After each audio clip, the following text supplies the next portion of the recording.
Okay guys, it's 29 error guys ang gagawin natin ngayon, no? Nandito tayo ngayon sa Bacoor, Cavite.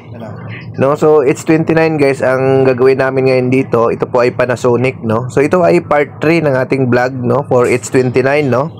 Baka yung iba kasi nagtataka bakit minsan ulit-ulit yung vlog natin, no? So kaya natin inuulit-ulit guys para talagang ipakita na yung error na yan, example, it's 29. Diyan na tayo mag-focus na yun dapat ang gagawin natin kapag na-encounter natin yung it's 29 error, no? So ito guys, ang ginagawa namin ngayon, pinapalitan na kinakalas namin guys yung pinaka motor, no, para ma-access natin yung board na nandito sa gilid, kasi nandito kasi nakalagay guys yung pinaka pan, no, yung pan ng board, no, kasi ang it's 29 guys, pag titingnan natin sa manual, ito po ay yung kanyang cooling pan ang may problema, hindi umiikot, no.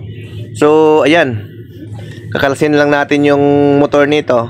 Subukan natin dukutin kung kakayanin, dito natin idaan, no, para hindi na natin pahigain yung washing machine, no. Pero kapag once na hindi kakayanin, so papahigain natin, no, para ma-access natin yung pinaka board, no. So yung it's 29 error guys, usually guys sa Panasonic lang ito lumalabas, no, yung mga front load.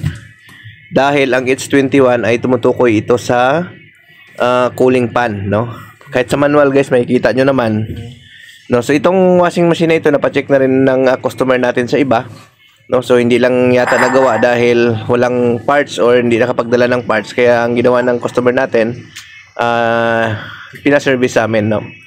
So ayan, so yung mga parts na yan guys, no, ayan, medyo limited guys yung parts ng cooling pan na yan, although may mga stock naman kami yan, pero halos nagkakaubusan yan guys yung parts na yan, no. Ayan, so binubuksan lang natin dito guys yung kanyang control board, no. Pinahiga natin yung washing machine kasi hindi natin kayang dukutin, no, dahil nandito sa ilalim, no. Napakahirap i-access kasi yung board nito. Ito guys yung hawak ko ngayon, ito yung cooling pan guys, yan. So ipapalit natin yan dito sa existing, no. Kasi dahil hindi na gumagana yung existing na cooling pan, so papalitan natin siya ng bagong cooling pan, no. Ayan. So ang gagawin natin, kakalasin natin, no. Ayan.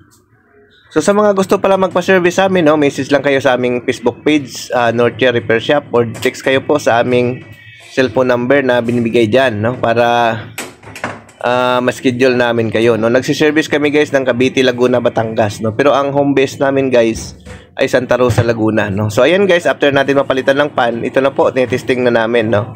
So ang point ko lang dito guys kung bakit part 3 na ito ng pag-vlog natin sa it's 29, para naman makikita talaga ng lahat na pag nag it's 29 error, doon na mag-focus sa cooling pan, no. Kasi mas importante kasi na marami kang binablog sa ganong error, kasi ibig sabihin kung same yung result, ibig sabihin yun lang talaga ang problema, no. Example, it's 29. So ang naging problema ng it's 29, nagpapalit tayo ng pan, yung cooling pan, no.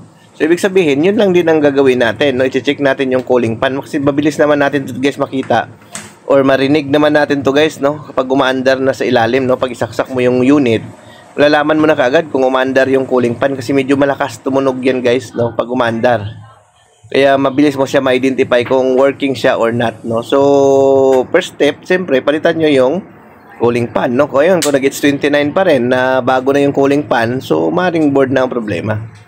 So ayan guys, working na po yan, no. So it's 29 guys, yan ang problema, yung cooling pan sa ni-repair natin ngayon. Ayan, so yan, working na po yan guys, no. Okay guys, bye bye.